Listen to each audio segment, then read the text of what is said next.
Ang kwentong inyong maririnig ay pawang katang isip lamang. Anumang pagkakahawig sa mga tauhan, lugar ng pinangyarihan ay hindi sinasadya at nagkataon lamang.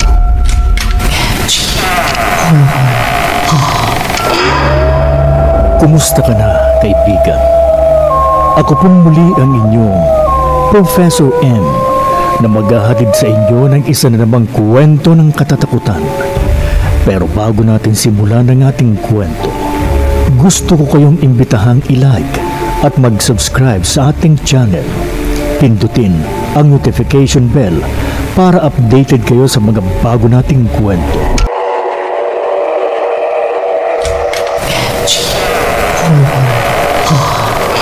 At sa ating tampok na kwento, usap-usapan sa loob ng isang opisina ang tungkol sa pagpapakita ng isang lalaking multo.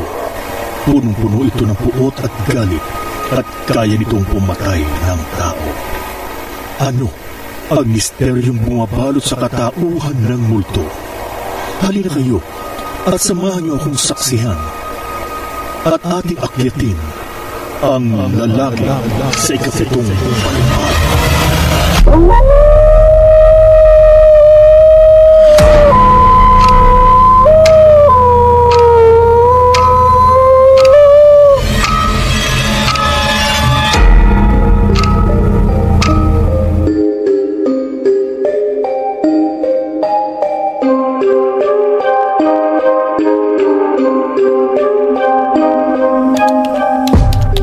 Oh, parang Henry, matagal pa ba yung ginagawa mo? Oo. Kasi kailangan ko tapusin eh. Pinaparas kasi ito ni boss. Kailangan bukas sa umaga, nasa mesa niya na ito. Kaya pala halos umuusok na yung computer mo O paano, mauna na ako. Medyo gumagabi na rin kasi. Tapos na yung ginagawa ko. Oo, sige. Mauna ka na. Mamaya pa ako eh. Okay ka lang dito? Ayos lang ako. Ang sipag mo naman. Loko-loko. Ngayon lang ako kinabot ng ganitong oras dahil ayaw ako masermonan ni Bossing. Dahil kung hindi, kanina pa ako lumayas dito. Kaya kahit abutin pa ako dito ng alas 12 ng gabi, walang alaga. Matapos ko lang ang lahat para wala na akong problema bukas. Okay. Kaya lang hindi ka ba natatakot? Natatakot saan? Yung tungkol sa mga kwento-kwento dito. Yung tungkol sa multo. Nagpapapaniwala ka doon. Hindi totoo yun. Walang multo.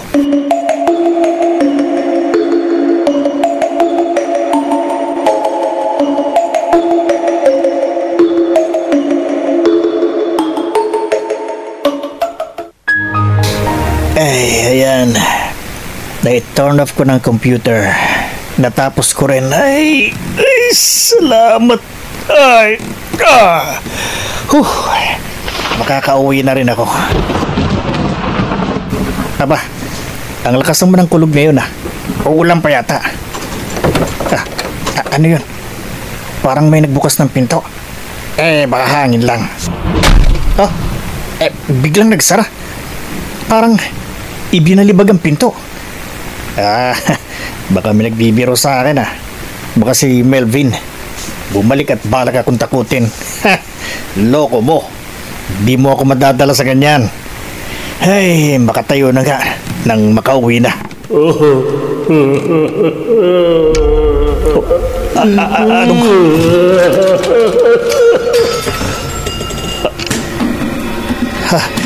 Kung si Melvin ito, bakit kailangan pa niyang ibagsak ang mga gamit para takutin na ako? Ang mga ilaw nagpapatay sindi. Dito pa palapit sa akin. Isang multo. Multo! Hindi!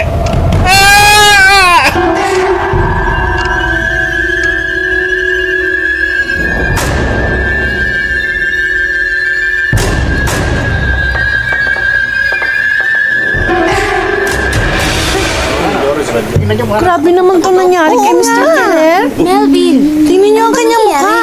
Bakit ganyan? Hindi ba sabi mo, Melvin, kausap mo ba siya kagabi? Magkasama pa kayo sa opisina? Melvin, ano ba nangyayari? Si Henry, wala na. Ano? Bakit? Walang makapagsabi. Nakita lang siya nakahandusay dito sa may ibaba ng hagdan at wala ng buhay. Sinong may kagagawan? Narito na mga pulis. Siguro, sa kanila natin malalaman ang sagot sa tanong mo.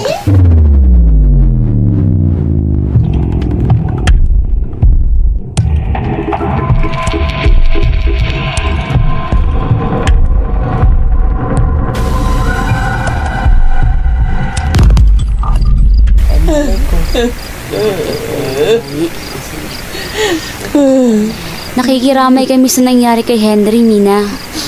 Salamat. Salamat at bumisita kayo sa burol niya. Salamat din sa mga tulong niyo, ha? Siya nga pala. Kausap ko yung investigador kanina. Anong sabi? Kilala na ba nila kung sinong may kagagawa nito sa asawa ko? Ang totoo, Mina, hanggang ngayon palaisipan pa rin sa mga pulis ang nangyari sa kanya. Halos lahat iniimbestigahan nila. Pati nga ako Pero walang makitang bakas o palatandaan ng mga otoridad na sinadyang pagkamatay ng asawa mo. Lumalabas na aksidente ang pagkahulog niya sa hagdan. Ang tanong, bakit? Kung walang nagtulak sa kanya para mahulog sa hagdan, anong dahilan? Iyan ang hindi ko masasagot. Ang totoo niyan, Mina, napag-usapan namin ni Melvin yan. Kasi sa pagkakalam namin, palaging sa elevator siya dumadaan kapag bumababa sa building. Kaya pala isipan din sa amin kung bakit sa oras na yon hagdan ang kanyang ginamit. Isipin mo naman kung gaano kataas yon. Mula sa ikapitong palapag ng building, itagpuan siya sa ikatlo. At nakapagtataka din ang hitsura niya. Ang kanyang mukha para bang may kinatatakutan siya. At yun ang dahilan kung bakit maaaring tumakbo siya patungo sa hagdan. Kung ganon, posibleng may ibang tao nga. Bakit hindi makita ng mga pulis ang posibilidad na yon? Katulad ng sinabi ko, walang bakas o fingerprints o anuman na nakita ang mga otoridad. Pero huwag kang mag-alala. Hindi pa rin naman nila isinasara ang kaso bago nila kumpirmahin na talagang walang foul play sa pagkamatay ni Henry.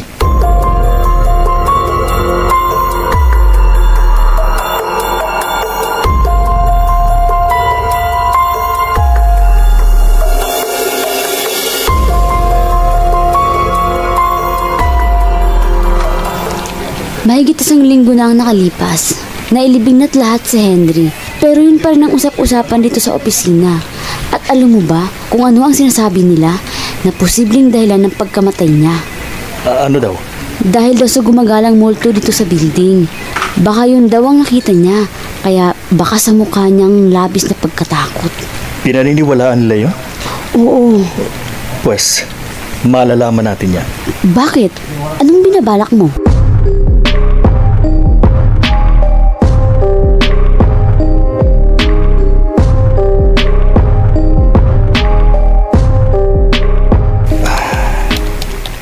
Ilang oras na ako dito sa loob ng opisina at nakaharap sa computer. Pero wala naman akong nararamdaman. Wala naman ang multong sinasabi nila. Ibig sabihin, haka-haka lamang nila ang lahat. Ay, walang mangyayari. Mauubos lang ang oras ko dito. Mabuti pa umuwi na lang ako. Mag-aalaw na ng madaling araw. May pasok pa ako bukas. I-off ko na tong computer.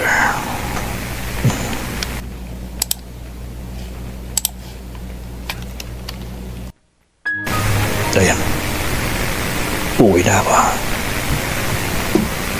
Ay, inantok na ako. Brownout? Ang dilim. Wala akong makita. Baka ang multo ang may kagagawan.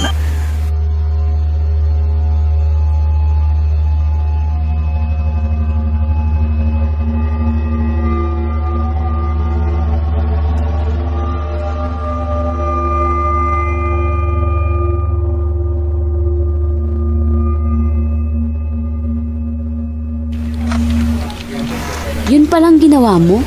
Anong nangyari? Wala. Maliban sa nawalan ng kuryente. Yun lang. Wala kang kakaibang naramdaman? Wala talaga. Bilib din naman ako sa lakas ng loob mo ah. Ako? Hindi ko gagawin yun. Bakit naman? Nakakatakot no? Paano kung totoo? Marami kasi nagsasabi na totoong nagpaparamdam ang multong yun. At minsan, nakikita nila. Lara, walang multo.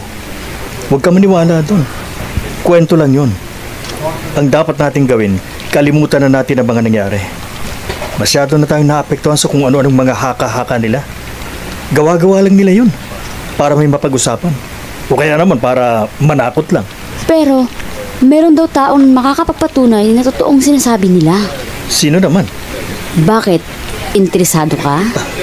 Hindi naman masyado. Oy, aminin. Kilala mo? Hindi eh. Pero kung interesado ka, hanapin natin. Paano? Akong bahala. Kaya ko yan. Basta siguraduhin mo, sasama ka.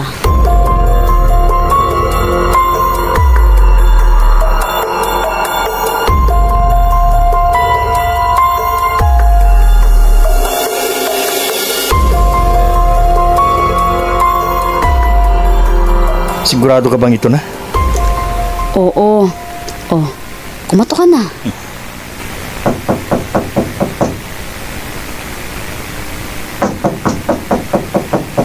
Oh, wala yatang tao. Sandali. Ako ang kakatok. Sandali lang. Aba, effective ah. Magandang araw ho. Ay, sino kayo? Ako ho si Lara. Ako naman o si Melvin. Anong may paglilingkod ko sa inyo? Kayo ho si Mang Sinon, hindi ba? Dati ho kayo nagtatrabaho sa opisina namin. Uy, saan naman ang opisina nyo? At anong sadya nyo sa akin?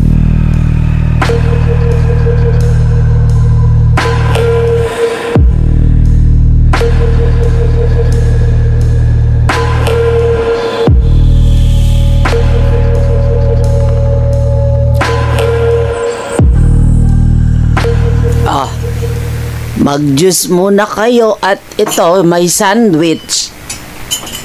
Ay, Naku ma'am, nag-abala pa ho kayo. Uy, sige na. Kumain na kayo. salamat ho. Masarap ho. Oo nga ho. Ay, Mang Sinon, sino ho ba yung nasa larawan? Sa kwadro? Ay, yung babae? Anak ko yan. Yung lalaki naman, apo ko. Yung asawa niya. Ay, tungkol nga pala saan ang sadya nyo sa akin. Sa ano ho? Melvin, ikaw na. Ano ho kasi, may nangyari sa opisina namin. Namatay yung office mate namin. At ang usap-usapan, multo ang posibleng siyang dahilan ng kamatayan nito. Ngayon? Dati ho kayong nagtatrabaho sa office namin, di ba? At may nakapagsabi sa amin na may alam daw kayo tungkol sa multong gumagala doon. Iyan bang ipinunta nyo dito? Oo. Kung ganon, makakaalis na kayo. Ho? Wala akong alam sa sinasabi nyo. At kung maaari, huwag na kayong babalik dito. Dahil wala akong panahong makipag-usap sa inyo.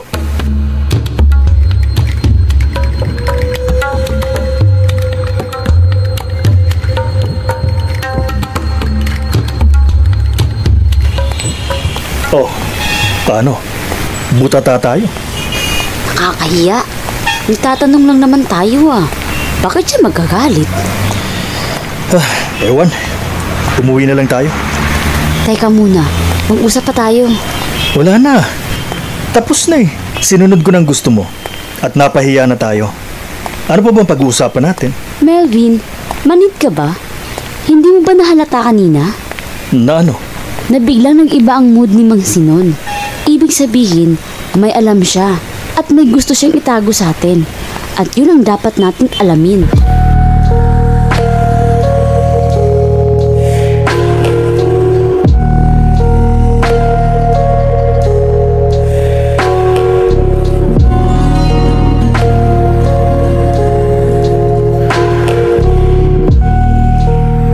Bakit mo naman binastos yung mga bisita mo kanina? Maayos naman silang kausap, hindi ba? Tingin ko mababait naman. Oo, tama ka. Hindi ko lang gusto ang sadya nila sa akin. Sinabi mo na lang sana na wala kang alam. Hindi ka dapat nagalit sa kanila. Okay, matulog na tayo. Inaantok na ako. Sinon, hanggang kailan mo ba dadalhin dyan sa dibdib mo ang nakaraan? Tapos na yun. Matagal na. Anong gusto mong gawin ko? Ipangalanda ka na nangyari? Para ano? Pag-usapan nila tayo? Miling sawang-sawa na ako. Ayoko na. Hindi mo matatakasan ng katotohanan dahil buhay ang mga taong magpapaalala nun sa iyo. Si Justin at si Adela. Sabihin mo nga sa akin, Sinon, paano mo kalilimutan ng mga nangyari? Paano?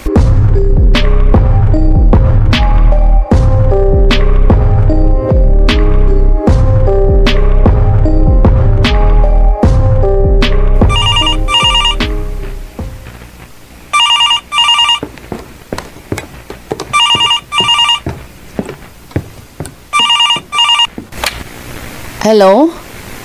Oh, Ma. Napatawag kayo. Bakit ho?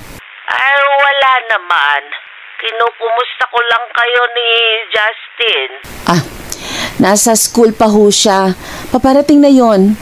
Ganun ba? Ma? Kailan ho ba kayo pupunta dito sa amin? Namimiss na namin kayo ng apo nyo. Hayaan mo. Kapag may pagkakataon, dadalaw ako dyan. Sana, Ma. Kasama nyo ang papa pagpunta mo dito.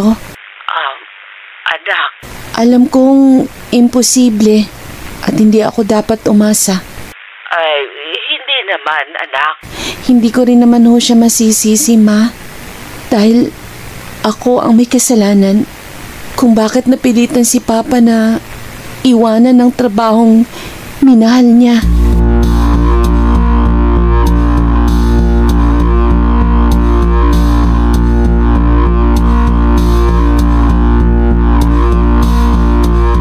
Ilang araw na akong hindi kinakausap ni Lara. Nagtatampo siguro dahil tinanggihan ko siya sa gusto niya. Sukat pa naman kasing yayain pa ako na mag-imbestiga tungkol kay Mang Sinon. Pakikialam na yan sa personal na buhay. Ayoko na. Sir Melvin. Oh, Mang Carding. Bakit ho? Ipinatatawag ka ni boss. Pumunta ka raw ngayon sa opisina niya. Ganon ba? Bakit daw ho? Oh, Mang Carding. Hindi mo na ako sinagot. Bakit ganyan ang tingin mo sa akin? Uy, Mang Carding, ano ba? Ano bang nangyayari dito? Titig na titig sa akin. Parang nakakita ng multo.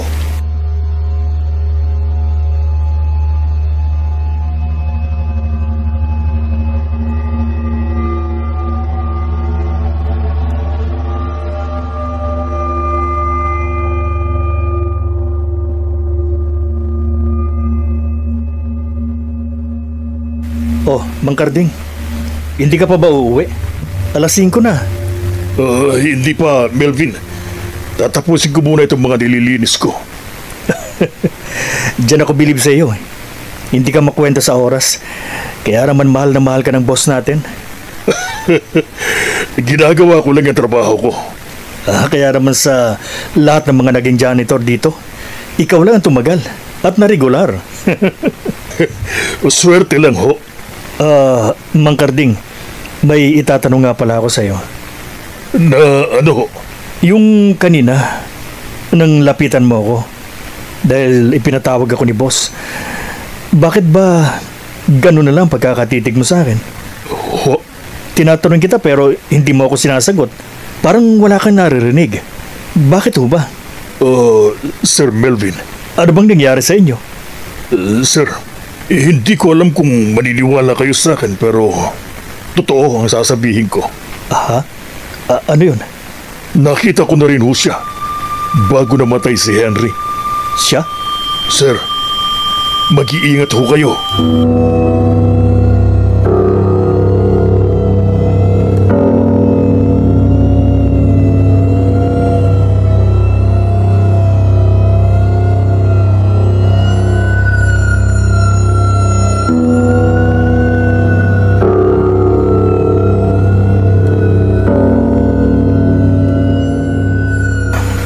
Ayaw akong paniwalaan ni Sir Melvin. Pero yun ang totoo. Sana mali ang kutob ko na nasa panganib siya. Biglang lumakas ang hangin. Siya!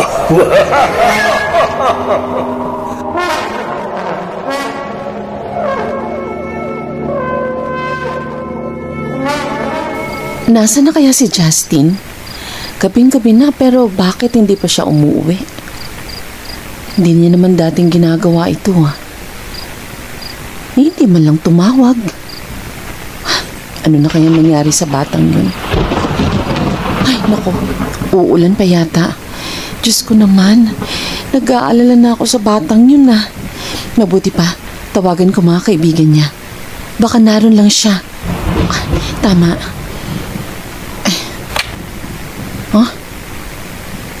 Walang dial tone? Bakit kaya? Bakit ngayon pa? Hindi namang telephone company niya. Wala man lang abiso? Anong gagawin ko? Justin, anak, nasan ka na ba?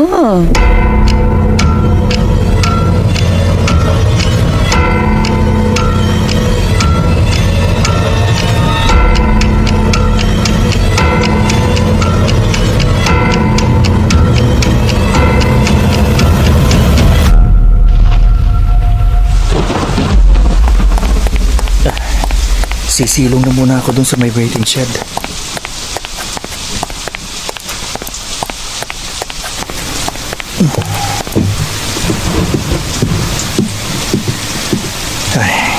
Ayan. Di na ako gaano mababasa dito. Wala kasi akong payong Ang lakas pa naman ng ulan na to. Ang hirap rin makasakay. Sigurado nag-aalala na si Mami. Kung bakit naman kasi hindi ako makakontak sa bahay para sana makapagpaalam ako sa kanya. Natatapusin namin yung project namin sa school dahil kailangan na bukas. Ay, sana tumila agad ang ulan para makauwi na ako. Nag-iisa pa naman ako dito. Uy, ang lamig ng hangin Ba, hindi pala ako nag-iisa dito. May kasama pala ako. Isang lalaki. Pero hindi ko naman sinakita dito kanina. Baka hindi ko lang napansin. Nakatayo lang siya. Tumingin siya sa akin. Buti na lang may waiting shed dito. Basahan na ako Uy! Justin, classmate! Dito ka pala. Sonia? Oo. Sonia ka dyan. Sunny! Buti naman, may makakasama ako. Akala ko walang tao dito Saan ka ba galing? Kababae mong tao Ano? Uy, Justin Lalaki to! Tol, lalaki. Ano ka ba? Gusto mo sample lang kita Oo na, sige na. Nag-date ka Kaya pala wala ka sa grupo kanina. Syempre naman. Hatid ko lang sa kanya, pare. Natid ko yung aking girlfriend dun sa sakayan. Ganda niya, tol. Kaya hindi ko matanggihan Tsaka alam kong kayang-kaya niyo naman yung project niyo Sorry sensya na. Nag-enjoy ka samantalang kami. Kanda hirap sa paggawa ng project natin. Sorry na nga Babawi na lang ako sa susunod, promise. Total, pareho naman ang naging kapalaran natin ngayon, di ba? Pareho tayong inabot ng ulan at nakikisilong dito. Ano pa nga ba magagawa ko? Buti ka pa. Pero hindi bale. Bakit? At least 3 na tayo dito na nakikisilong. Tatlo? Oo. Ikaw, ako, at Ha? Tol, Nasaan na yun? Narito lang yung kanina. Bakit nawala? ha? Saan siya nagpunta? Tol, okay ka lang?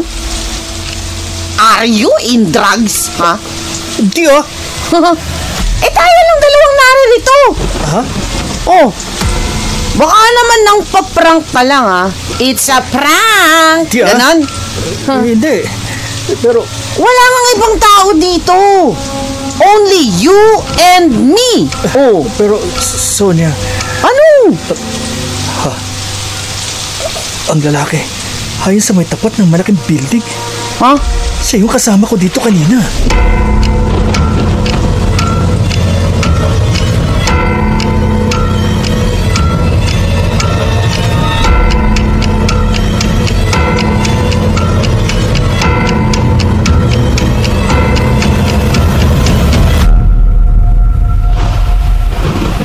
Dahil doon, sinagasa mo ang malakas na ulan? Natakot ako, Mami. Sino ba naman ang hindi kikilabutan sa nangyari? Ayan, nabasa ka tuloy. Baka magkasakit ka niyan. Di bali na akong magkasakit. Huwag lang ako mamatay sa takot. Saan ba kasing lugar yan sinasabi mo? Doon sa tapat ng chess center, sa may plaza. Yung malapit sa isang sinihan? Oo. Bakit ho, Mami? Wala. Bakit parang namumutla kayo? Hindi, wala yun. Anak, iwasan mo na uling magaway sa lugar na yun, ha? Oh, bakit naman? Basta, sundin mo ang sinasabi ko. Wag na wag ka nang pupunta sa lugar na sinasabi mo.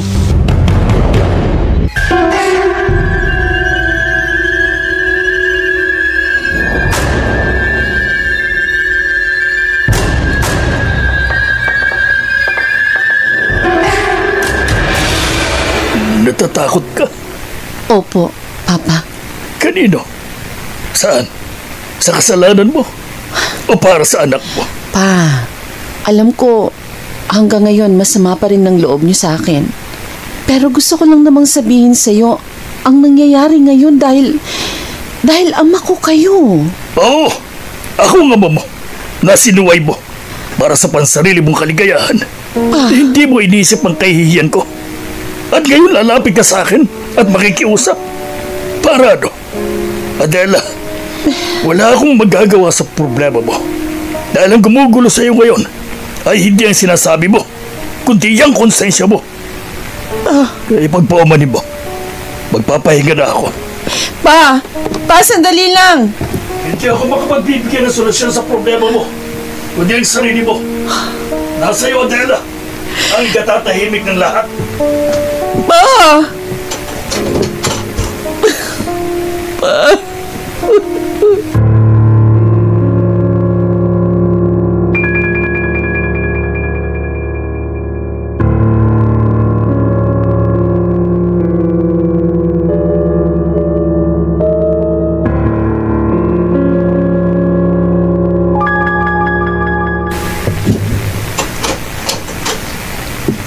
Oh, Mami. Gabi na ho. Saan kayo galing? Wala anak. May pinuntahan lang ako. Mami? Umiyak ba kayo? Namumugto ang mga mata niyo eh. Hindi. Ba't naman ako iiyak? Inaantok na kasi ako, kaya ganun. Ganun ho ba? Ako nakatulog na dito sa sofa. Sige na, papasok na ako sa kwarto. Gusto ko na magpahinga. Mami, sandali ho. Bakit? May itatanong lang ako sa inyo. Anong itatanong mo? Kasi ho, nanaginip ako. Panaginip? Oo. Isang lalaking walang muka.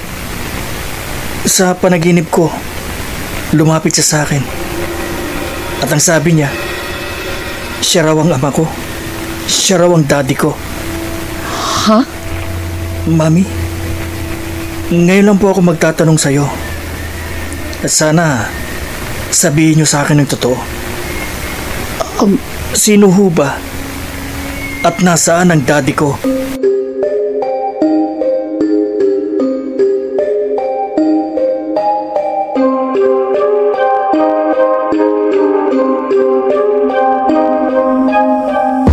Nakauwi na mga empleyado dito sa opisina at ako na lang ang naiwan.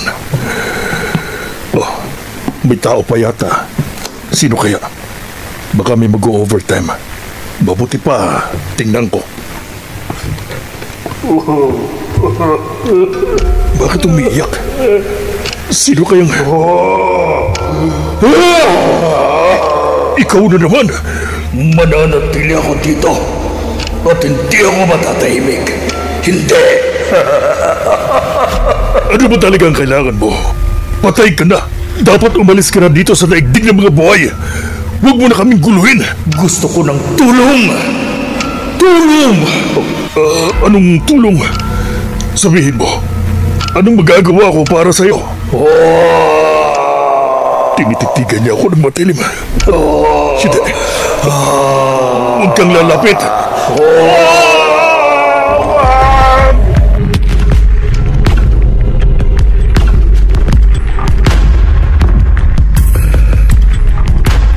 Ano bang pinag-uusapan nyo? Kasi kanina si Mang Carding natagpuan walang malay dun sa may hagdan kung saan natagpuan patay si Henry.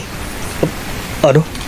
Oo, nakapagtataka na sige Melvin ha, naiwan na kita. Kakausapin daw kasi ako ni boss Oh, sige. Ay, ano kaya talaga nangyari kay Mang Carding? Melvin, totoo ba? Oh, Lara, nakakagulat ka naman. Oo, totoo. Ano ba kasing nangyari? Wala pa nakakaalam. Si Mang Carding na siguro makapagsasabi. Nasaan siya ngayon? Dinala sa ospital. Diyos ko naman. Lara, O bakit? mabutit pinansin mo na ako ngayon. Kung hindi pa nangyari ito siguro hanggang ngayon iisnabin mo pa rin ako. Tumigil ka nga dyan. Namiss mo ako, no? Ikaw kasi. O, paano? Okay na ulit tayo? Ano pa nga ba? Oo. Good. Ano yun? Ang malaking kwadro nahulog at nabasag.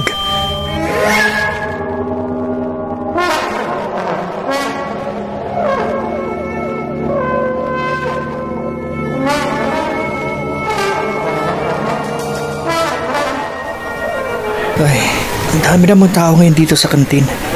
Mahirap makahanap ng pwesto. Sige na mga tol. Ano na ako sa inyo Si Sonia. Ay! Lalapitan ko. Sige tol. Sonia. Hoy! Justin! Tol! Sunny! Ikaw talaga, Sunny! Sani na kung sani. Oh, ano tol? Anong atin? Ang tanong kong sagutin mo, bakit hindi ka na pumapasok sa klase? Ha? Hinahanap ka na ng mga teachers natin. Problema tol Problema? Oo. Ikaw? Oo! Kaya lang, personal. Sa pamilya, alam mo na. Ha? Hindi natin pag-usapan yun. Ay, teka nga pala. Naalala ko. Natatandaan mo ba yung minsan tayong nagkita dun sa may, sa may waiting shed? Oo. Sa may plaza? Bakit? Alam mo, kinalabutan ako nun Ha? Oo. Hindi dahil sa sinasabi mo nun. Tungkol dun sa lalaki. Tungkol saan? Dun sa nalaman ko. Kasi alam mo, ang tita ko, dating nagtrabaho dun. At may sinabi siya sa akin, tol. Na ano? Dun daw sa ikapitong palapag, may pinatay daw dun. Nagpakamatay. At totoong nagpapakita daw dun yung kaluluwa ng isang lalaki. At baka yun yung nakita mo, tol.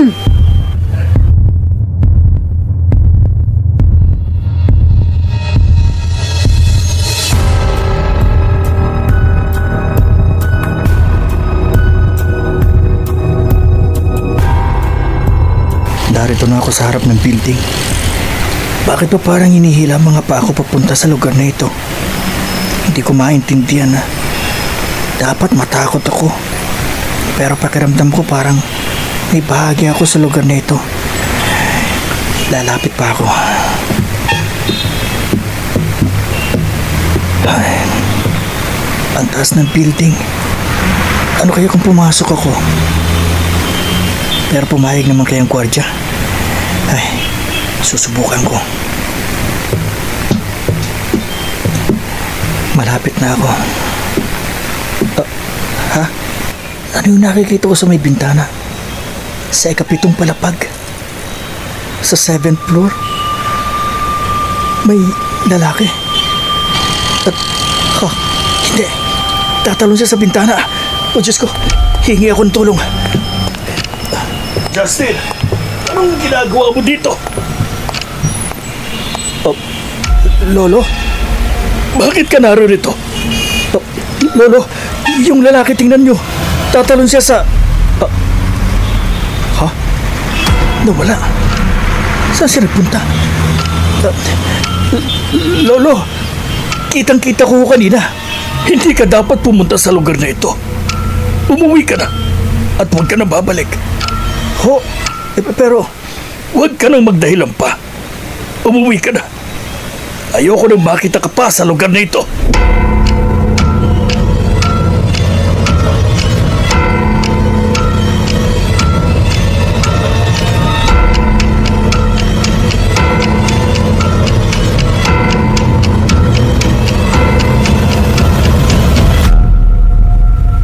Mami, bakit ba pareho kayo ng lolo? Pinagbabawalan akong pumunta sa lugar na yon. Nakita mo doon ang lolo mo? Oo. Anong ginagawa niya doon? Ang tanong kong sagutin niyo, Mami. Ano bang dahilan? Justin, anak. May inililihim ba kayo sa akin, Mami? Hindi na ako bata. At kung may dapat akong malaman, sabihin niyo sa akin. Wala. Wala akong inililihim sa'yo. Mayroon, Mami. Anak. Ang daddy ko. Bakit hanggang ngayon? Hindi niyo sinasabi sa akin kung sino siya. Bakit, Mami? Si daddy ba? At ang lugar na yun, may kaugnayan sa isa't isa? At ano naman ang kinalaman ko doon? Gusto kong marinig ang paliwanag niyo. Justin. Ang sagot niyo, Mami. Naghihintay ako.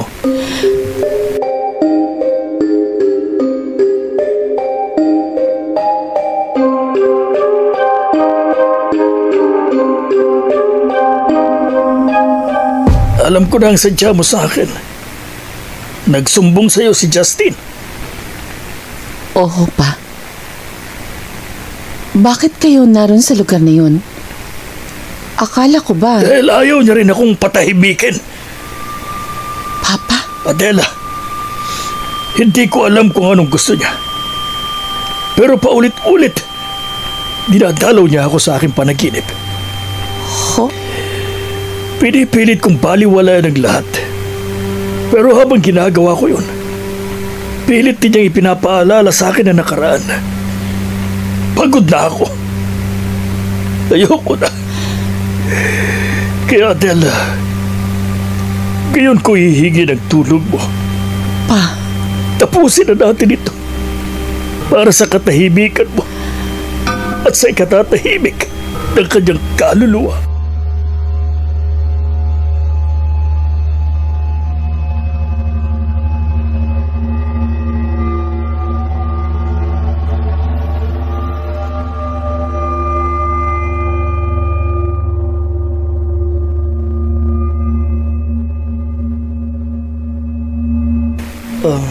Mami, bakit ho? Basta, maganda ka.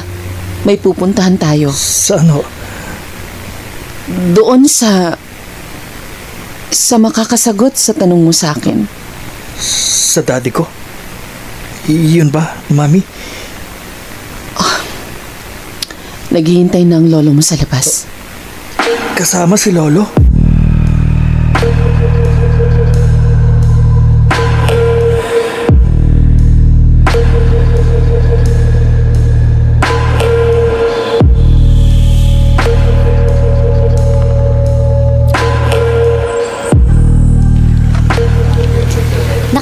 pala si Mang Carding. Pinauwi rin siya agad ng hospital dahil wala naman daw siyang nararamdaman sa katawan. Ibig sabihin, wala siyang sakit. Pero anong nangyari sa kanya? Wala rin siyang sinabi, maliban sa pagsasabing may dapat daw ayusin dito sa opisina natin. Baka sa trabaho niya. Ewan ko.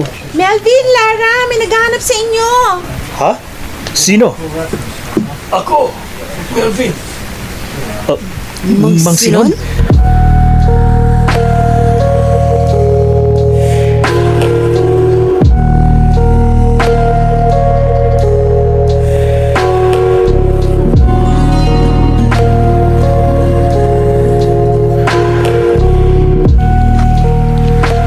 Ikaw yung nakita ko sa larawan sa bahay ni Mang Sinon.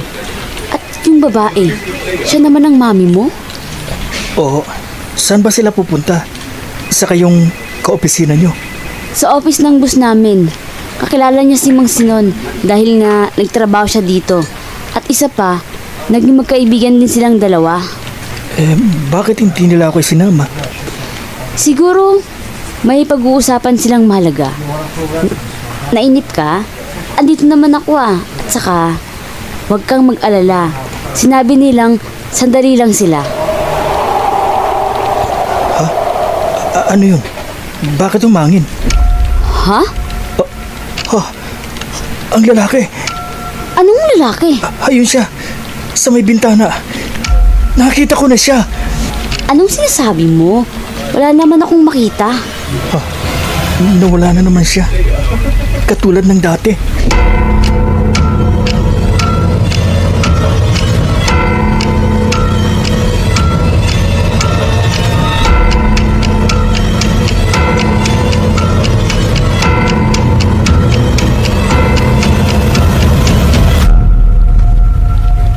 Nakaalis na sila. Kasama pala nila yung binatilyo. Oho, Mang Carding. Si Melvin. Inihatid ho nila sa labas. Kumusta na nga ho pala kayo? Mabuti't pumasok na kayo. Oo. Nagpahinga lang ako ng konti. Natutuwa ho ako.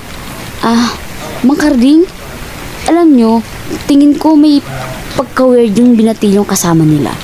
Si Justin. Bakit mo naman nasabi?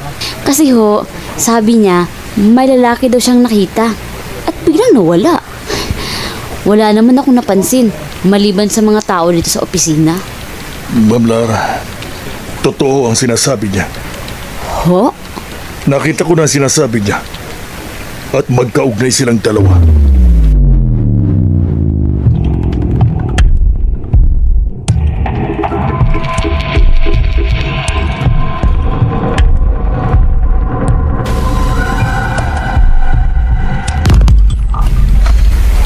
Pati ba naman si Mang Carding? Pinaturan ang sinabi ni Justin. Pero hindi naman siya mukhang nagbibiro. Parang totoo naman ang sinasabi niya. Ewan ko ba? Ano yun? Bakit humangin na naman? Aba, imposible naman ata to. Aircon sa loob? At wala namang nakabukas na electric fan. Bakit magiging mahangin? Gumalaw ang upuan sa harap ko. Sino tong lalaki nakaupo? Tiningnan niya ako ng matalim. At may dugo ang kanyang mukha. Tumigil ka na sa ginagawa mo, babae. Layuan mo siya.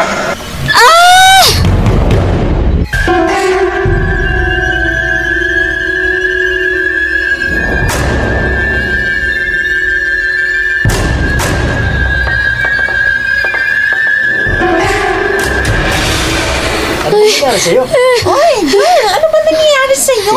Hayaan niyo na muna siya. Ako na bahala sa kanya. Bakit takot na takot siya? Lara, eto, uminom ka muna ng tubig. Nakita mo siya? Nagpakita siya sa'yo, Ma'am Lara? Oo, Mang Carding.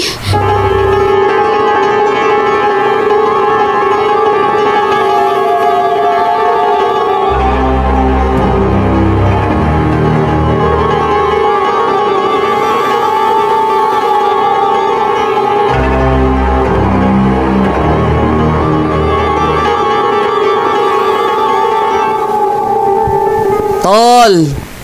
Oh, Sonia. Sunny tol. Ikaw talaga. Ano ka ba naman? Sunny nga eh, Sunny. Bakit nga? Wala ka kahapon ah. Saan ka ba nagpunta? Doon sa building na kaharap ng plaza, Ha? may mahalaga lang kaming inasikaso. Ano na naman ba yun? Tungkol to sa matagal ko ng katanungan, tol. Teka. Labo eh. Paki-explain nga. Saka na, Ha? kapag nabuo na ang lahat ng dapat kong malaman tungkol sa Pambihira. pagkatao ko. Oh? Bakit naman kayo pumunta dun? Naroon ba yung lihim ng katauhan mo? Ha? Naks. Ayos ah. Doon, sa lugar na yun, Ha? doon dating nagtrabaho ang daddy ko.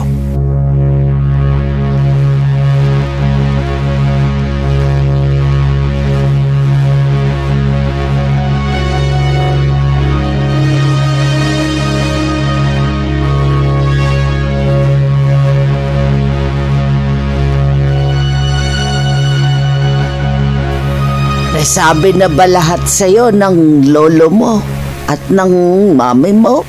Hindi pa ho lahat, Lola. Siguro, di pa sila masyadong handa. Lola, totoo bang patay ng daddy ko? Ah, At sabi ng lolo, dati siyang nagtatrabaho sa opisina yun na pinuntahan namin. Oo. Totoo yun. Bakit siya namatay? Anong ikinamatay niya?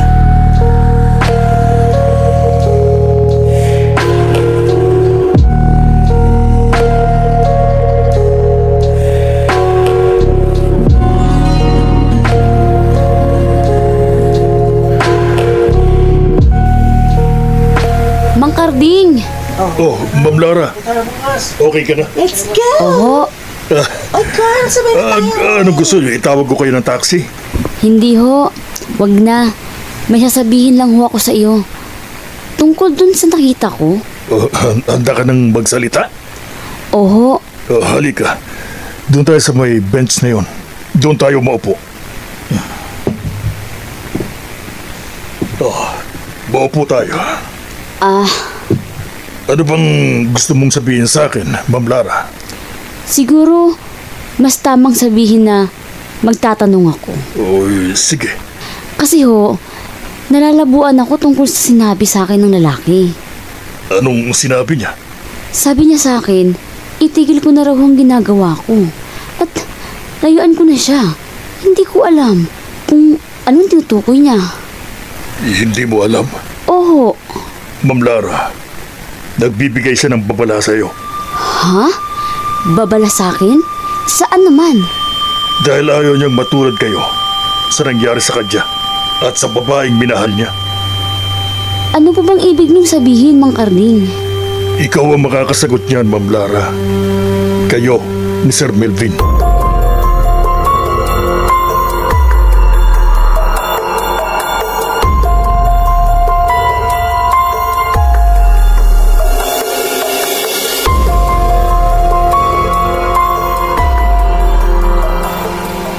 Lara, huwag na tayo magpadala sa sinabi ni Mang Karding.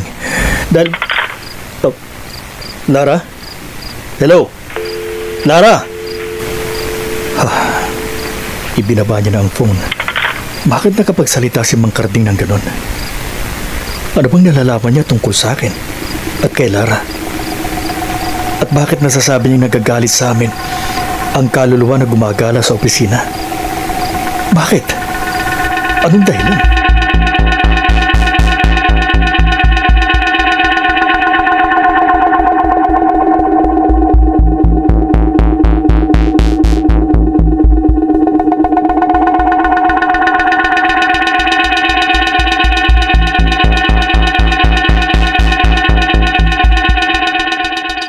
Known. Bakit? Gising ka pa pala. Nakapikit lang ako. Inaantok na ako pero hindi pa rin ako makatulog. May iniisip ka? Marami. Pati ba yung naging lakad nyo kanina ni na Adela at Justin? Oo. Hindi nyo pa nasasabing lahat sa bata. Bakit? Akala ko ba nakahanda na kayo? Oo, pero nang kaharap ko na siya, hindi na ako makapagsalita. Hindi ko alam kung paano ako magsasalita dahil hindi ko rin alam kung ano magiging reaksyon niya kapag nalaman niya ang buong katotohanan. O si Adela? Yun din ang nararamdaman niya. Pero, papaano? Umaasa si Justin na malalaman niya na ang buong katotohanan. Uy, bahala na. Bahala na, Miling.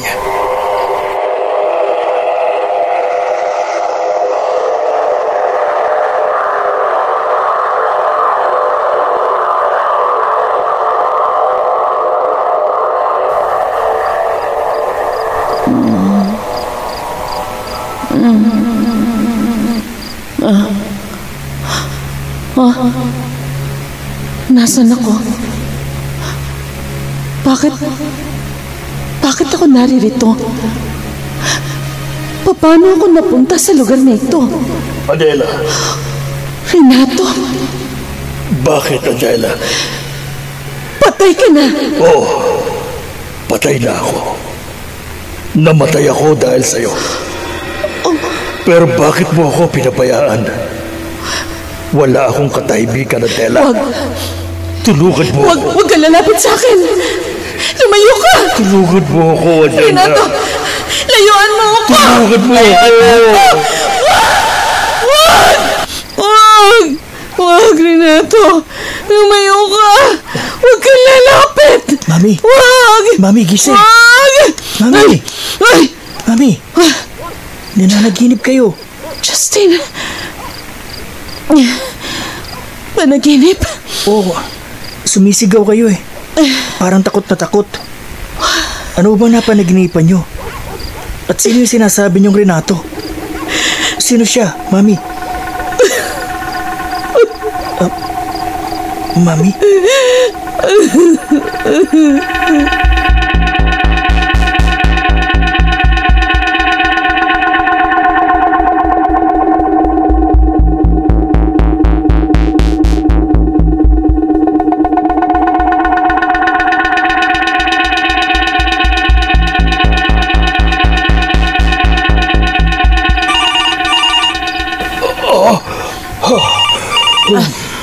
Sino?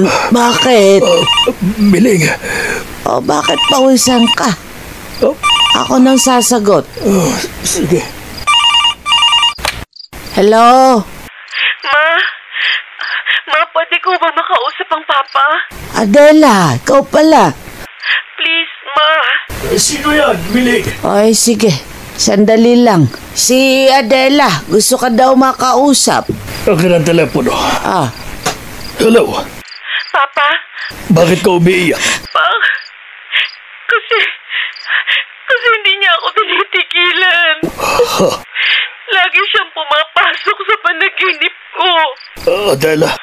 Pa, humihingi siya ng tulong sa akin. Anak, pareho tayo. Si Renato ang napanaginipan ko bago ka tumawag.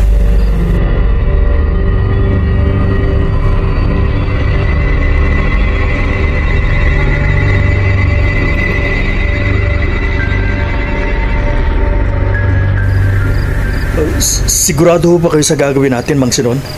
Aling Adela? Oo, Melvin. Pasensya ka na kung inabala namin ang pagtulog mo. Pero ito na ang tamang pagkakataon para matapos na ang lahat. Lolo, Apo, mamaya malalaman mo na ang kasagutan sa mga tanong mo. Halina ho kayo. Pumasok na tayo sa loob ng building. Nauna na si Mang Carding sa loob. Tayo na.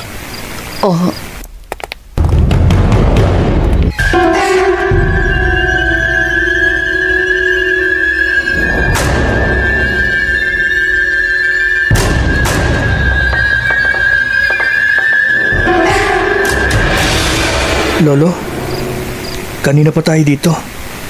Sino bang hinihintay natin? Sandali lang, Apo. Maghintay lang tayo. Ang lamig ng hangin. Oh, tingnan niyo. Ha? Ang lalaki? Oh, sino siya? Renato! Salamat. At dumating kayo, Adela. Mami, anong ibig sabihin nito? Anak, Bakit kilala niyo siya? Sino siya? Justin, siya si Renato. Ang daddy mo. Ho? Pero bakit ganyan ang kanyang itsura? Isang multo. Dahil patay na siya. Anak, hindi ako naniniwala. Hindi siyang daddy ko. Totoo ang sinasabi ng babi mo, Justin. Siya ang daddy mo. Saka ko na lang ipaliliwanag sa'yo, anak. Anak, totoo ba ito? Bakit isinama niyo ang lalaking ito? Renato, bakit? Isa siyang mapagsamantala. Hindi na dapat pang mabuhay ang mga katulad niya. Ang dapat sa kanya, mamatay. Papalapit siya sa akin. Hindi!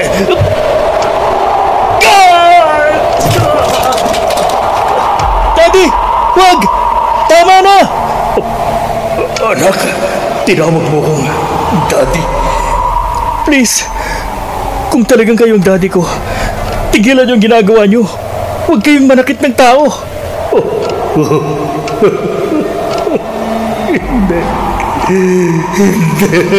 Manahimik ka na, Renato. Pumunta ka na kung saan ka nararapat. Renato, nakikiusap kami sa'yo. Tama na. Kung mahalaga kami sa'yo, kung mahal mo kami ng anak mo, gagawin mo. Gagawin mo, Renato, para sa amin ng iyong anak. Mahal ko kayo. Mahal na mahal ko kayo. Mahal na mahal ko kayo. Daddy! Unti-unti na siyang naglalaho. Nawala na siya. Si Melvin, hindi na siya kumikilos. Ha? At duguan ang kanyang ulo.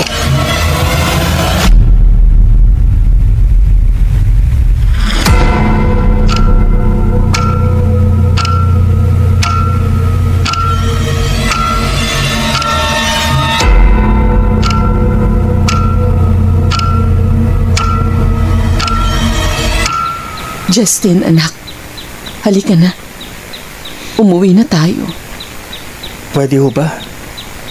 Mamaya na lang, Mami. Gusto ko pang manatili dito sa puntod ni Daddy. Kahit ilang sandali pa. Anak. Pwede ho ba, Mami? Oh, sige. Ikaw ang bahala. Halika, Dela. Justin. Oh. Mang Melvin? Melvin? Nakalabas ka na pala ng ospital? Kumusta ka na? Mabuti ho. Utang ko sa inyong lahat.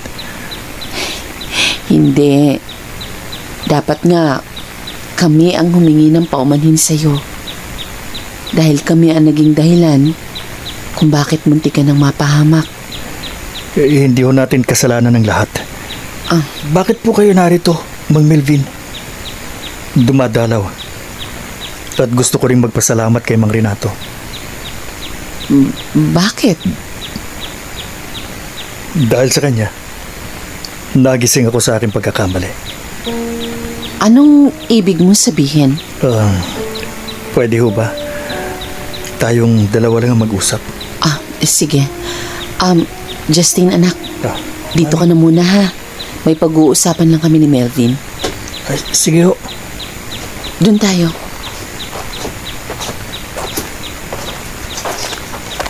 Dito. Ano yung sinasabi mo kanina, Melvin? Hiniwalayan ko na ho si Lara. Ha? Bakit? May relasyon kaming dalawa na naging dahilan para lokohin ko ang aking asawa. Bakit naman? Natatandaan niyo ba si Mang Carding? Oo. Noon pa man, palagi niya nang nakikita si Mang Renato. At kung minsan nagpapahiwatig ito ng labis na paggagalit sa akin at kay Henry. Si Henry? Yung sinasabi nyo? Oo, Bakit? dahil pareho kaming malikot sa babae. Melvin, alam kong kahit papano may nalalaman ka na tungkol sa kwento ni Renato. Konti lang ho. Pero hindi naman detalyado.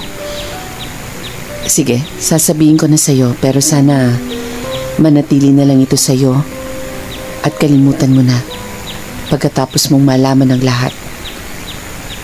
Maipapangako mo ba? Nangangako ho ako. Noon, isang responsable at mapagmahal na asawa si Renato. Kahit wala silang anak. Halos lahat. Pinupuri siya at hinahangaan.